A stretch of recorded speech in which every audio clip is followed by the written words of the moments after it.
सकाळी ऑफिसला पोचल्या पोचल्या एक ईमेल येतो. Your account has been suspended. Click here to verify immediately. Email अगदी खऱ्या बँकच्या ईमेलसारखाच दिसतो. तोच लोगो, तेच कलर, तीच लँग्वेज. घाईत क्लिक केलं जातं. लॉग इन आय डी आणि पासवर्ड टाकलं जातं आणि मग लक्षात येतं आपलं अकाउंट रिकामं झालं आहे. हे आहे फिशिंग. आणि ही फक्त सुरुवात आहे, कारण असे अजून 9 प्रकार आहेत जे रोज लाखो लोकांना टार्गेट करतात.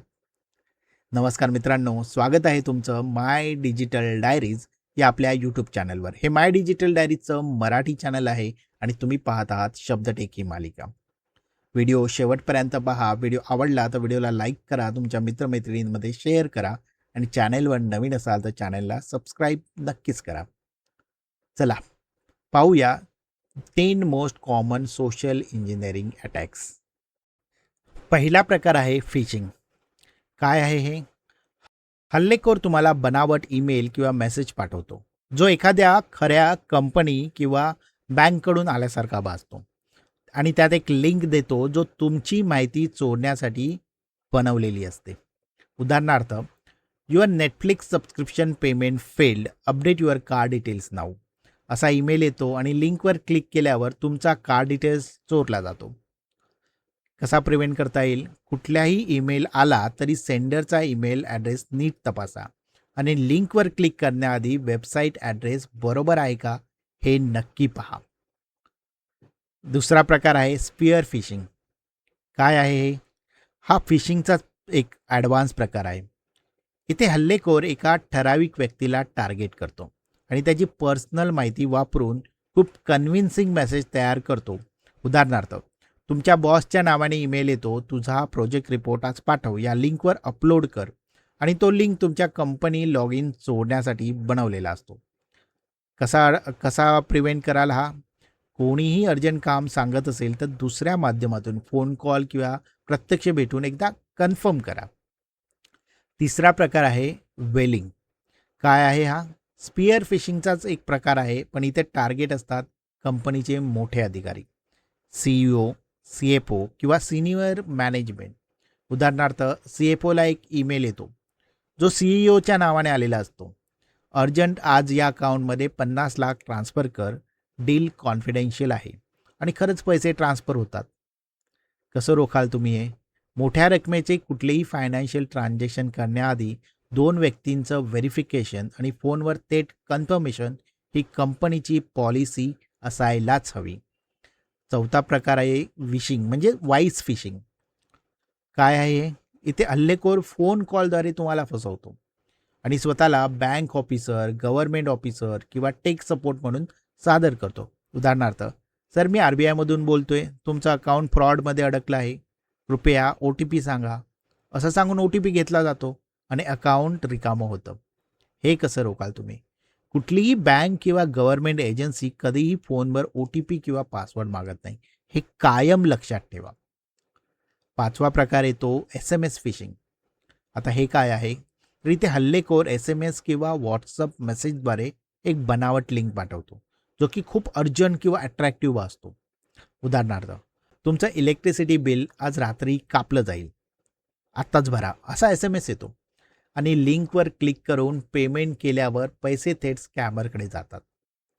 हे कसं रोखाल तुम्ही? अनोळखी नंबरवरून आलेल्या SMS मधल्या लिंकवर कधीही थेट क्लिक करू नका. नेहमी ऑफिशियल ॲप किंवा वेबसाईट वापरा. यानंतर 6वा प्रकार येतो फिशिंग किंवा QR कोड स्कॅम. यामध्ये काय होतं तर QR कोडच्या माध्यमातून हा स्कॅम केला जातो. हल्लेखोर खऱ्या QR कोडवर बनावट QR कोडचा स्टिकर लावतात किंवा ईमेल पोस्टरमध्ये बनावट QR कोड पाठवतात जो तुम्हाला फसव्या वेबसाईटवर घेऊन जातो. उदाहरणार्थ, पार्किंगच्या पेमेंट QR कोडवर कोणीतरी बनावट स्टिकर लावतो आणि तुम्ही स्कॅन करतात, पैसे थेट स्कॅमरच्या अकाउंटमध्ये जातात. हे ओळखणं फार सोपं आहे. कुठल्याही QR कोड स्कॅन केल्यावर पेमेंट करण्याआधी समोर येणारं नाव आणि अमाऊंट नीट तपासा. हे रोखणं खूप साधं आहे. कुठलाही QR कोड स्कॅन केल्यावर पेमेंट करण्याआधी समोर येणारं नाव आणि अमाऊंट नीट तपासा. 7वा प्रकार येतो बेटिंग म्हणजे आमिष दाखवून फसवणूक. काय आहे? हल्लेखोर तुम्हाला काहीतरी फ्री किंवा अट्रॅक्टिव्ह गोष्टीचं आमिष दाखवतो आणि त्या मोबदल्यात तुमची माहिती किंवा सिस्टम ॲक्सेस मिळवतो. उदाहरणार्थ, ऑफिसच्या पार्किंगमध्ये एक USB ड्राईव्ह पडलेलं असतं. त्यावर लिहिलं असतं सॅलरी डिटेल्स 2026. क्युरिओसिटी म्हणून तुम्ही तो पेन ड्राईव्ह उचलता आणि तुमच्या कॉम्प्युटरमध्ये लावता आणि त्यातून मॅलवेअर पूर्ण सिस्टममध्ये पसरतो. कधीही अनोळखी USB ड्राईव्ह किंवा फ्री सॉफ्टवेअर आपल्या कॉम्प्युटरमध्ये किंवा फोनमध्ये नक्कीच वापरू नका. यानंतर 8वा प्रकार येतो प्री टेक्स्टिंगचा. आता हे काय आहे? हल्लेखोर एक खोटी पण कन्व्हिन्सिंग स्टोरी किंवा एक्सक्यूज तयार करतो आणि त्या आधारावर तुमच्याकडून माहिती काढून घेतो. उदाहरण द्यायचं झालं तर मी तुमच्या कंपनीच्या IT टीममधून बोलतोय. सिस्टम ऑडिटसाठी तुमचा एम्प्लॉई ID आणि पासवर्ड हवा आहे असं सांगून हल्लेखोर तुमची माहिती मिळवतो. हे कसं रोखाल तुम्ही? कोणीही तुमची कॉन्फिडेन्शियल माहिती मागितली तर त्याचं आयडेंटिटी आधी ऑफिशियल चॅनलमधून व्हेरीफाय करा. 9वा प्रकार येतो फिजिकल सिक्युरिटी बायपास, टेलगेटिंग. आता हे काय आहे?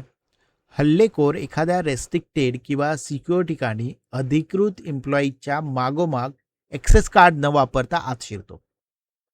उदाहरणार्थ, ऑफिसच्या एंट्रन्सवर कोणीतरी हातात खूप सामान घेऊन उभा असतो आणि कार्ड स्वाईप करायला हात मोकळा नाही असं सांगून डोअर उघडा असं सांगतो.